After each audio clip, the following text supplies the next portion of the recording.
Good morning, fellow YouTubers. This is Jessica from Becoming Mom, and I wanted to take some time to share with you some of the details about our trying to conceive journey, since I have not shared any of that before with most of you. So, obviously, my name is Jessica. My husband's name is Dan, and we have been together now for 7 years this December. And we've been married for 4 of those 7, and we have been actively trying for 3 years. About 6 years ago, I was diagnosed with PCOS by my OB, and we've been treating that pretty much ever since. And for the longest time, we've been blaming that for a lot of our infertility issues. Excuse me. We have been going to my OB pretty regularly. She's been my primary person of medication and treatments for my infertility, and she's been great really through this whole process. However, about 2 months ago, my husband and I decided that we needed to go to a specialist, since it's been over 3 years and 2 miscarriages. So we decided that we wanted to go in and sit with an RE and see what other options we had around the process and what was causing us to have the issues, and then more importantly though, what was causing us to have miscarriages, since we've had 2 now. So I called and, well, actually I went on Facebook and I made a post to ask my friends where they had been, and then what doctors they recommended. And surprisingly, there's so many people I know that have been going through this. I got very high recommendations for Dr. Dial at the Share Institute here in St. Louis, and so I decided to make an appointment with her.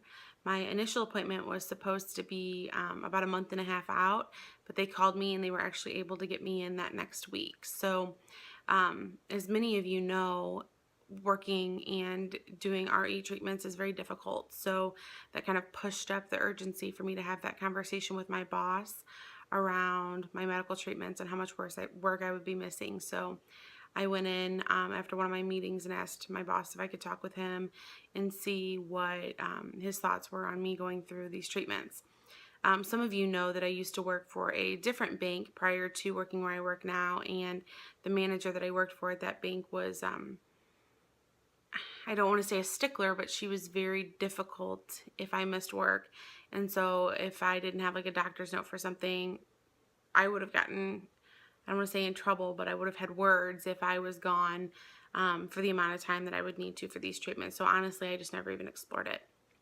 So I sat down with my boss and I asked him just what his thoughts were, how he felt about it, and if he thought it would be an issue, especially since I'm relatively new to the company. I've only been where I'm at now for about 6 months, and I have a lot of new staff. But my new staff is actually really great, and they do wonderful without me there.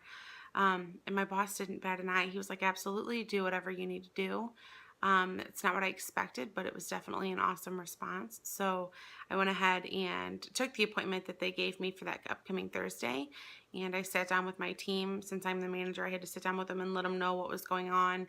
I didn't want anybody to be left out or to feel like I was just missing work for the sake of missing work. So that was definitely a big piece for me. So then I had the appointment scheduled for that coming Thursday, and I have a whole separate video about how the appointment went and what we talked about.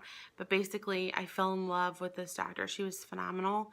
She really took the time to sit down and ask me questions, ask me what I thought, how I felt, and then to talk through specialized treatment options, not just a cookie cutter one approach fits all, but where do we go from here for you because of what you've dealt with. So that resulted in a lot of testing. It's resulted in an astronomical amount of blood work. For those of you that know me personally, you know that I'm an exceptionally hard stick, and getting blood out of me does not work. I have never given more than 1 vial.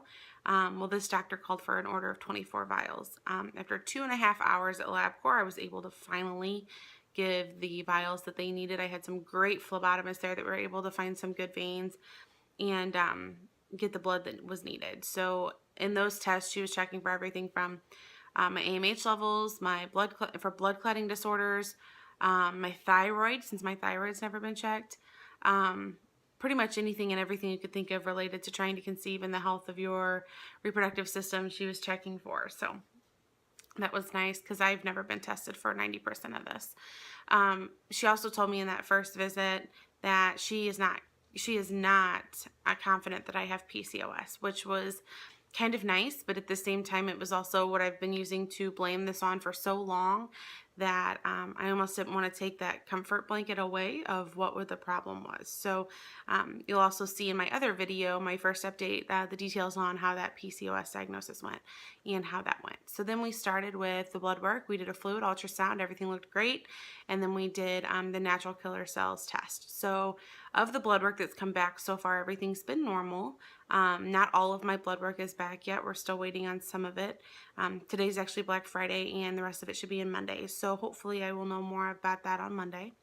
But my natural killer cells came back on Wednesday, and they were activated and positive. So I've been doing some research on here about that. I found a few channels actually of ladies that are TTCing as well, but that have dealt with the natural killer cells. And can I just say to all of you, thank you. It was so refreshing to see what other people have been through and to make sure that I am not alone in how you've dealt with this. So I really appreciate that. Most of the people that I know, even my sister-in-law who works in labor and delivery, didn't know what natural killer cells were. So I think that that was super helpful for me to have all of you that I could research from. So again, thank you for posting your videos and sharing your stories. I appreciate it. So I just lost my train of thought. Anyway, so after those visits, we are still waiting to see where we go from here. And we're really hoping that we can get pregnant on our own without any medical intervention, since we've done that twice. The issue is that we tend to have miscarriages. So now that we know what's causing the miscarriages, I still have some questions. I've actually sent over a message to one of the nurses there about how that works, because I know I'd have to get the intralipid infusions. If it's too late by the time I'd find out I was pregnant at home, like get a positive pregnancy test to have the intralipids, or if I would need to have them before I even got pregnant to begin with, to go from there. So I'm not really sure how that will work out, but once I know more, I will definitely give you all an update. If any of you have actually dealt with that and know, please let me know in the comments. I'd appreciate it. So in a nutshell, that is our trying to conceive journey. You know, it's been a lot of ups and downs. For a long time, every pregnancy announcement really hit home for me. But I was really comforted by the amount of people that I know that have been through this.